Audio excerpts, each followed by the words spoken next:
നിധി കിട്ടിയ സ്വർണം എന്ന് പറഞ്ഞ് നാദാപുരം സ്വദേശികൾക്ക് മുക്കുപണ്ടം നൽകിയ ശേഷം 4 ലക്ഷം രൂപ തട്ടിയെടുത്ത് ചാലക്കുടി പുഴയിൽ ചാടി രക്ഷപ്പെട്ട 4 സംഘത്തെ പിടികൂടിയത് പെരുമ്പാവൂരിലെ സ്വകാര്യ ആശുപത്രിയിൽ നിന്ന്.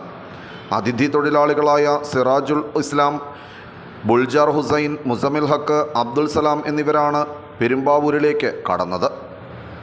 കൃത്യത്തിന് ശേഷം രക്ഷപ്പെടുന്നതിനിടെ ട്രെയിൻ തട്ടി വലത് കൈക്ക് പരിക്കേറ്റ അബ്ദുൽ സലാമിന് ചികിത്സ ലഭിച്ചതും പെരുമ്പാവൂരിലെ സ്വകാര്യ ആശുപത്രിയിൽ നിന്നാണ്. ശസ്ത്രക്രിയയ്ക്ക് ശേഷം ചൊവ്വാഴ്ച വൈകിട്ട് വരെ ഇയാൾ പെരുമ്പാവൂരിലെ ആശുപത്രിയിൽ പോലീസിൻ്റെ കാവലിൽ കഴിഞ്ഞു. എന്നാൽ ജോലിസ്ഥലത്ത് വെച്ച് കയ്യിനും കാലിനും പരിക്കേറ്റതാണെന്നാണ് പ്രതി ആശുപത്രി അധികൃതരോട് പറഞ്ഞത്. എന്നാൽ പെരുമ്പാവൂരുമായി പ്രതികൾക്കുള്ള ബന്ധം എന്ത് എന്നുള്ള കാര്യവും അന്വേഷിച്ചു വരികയാണ് പോലീസ്.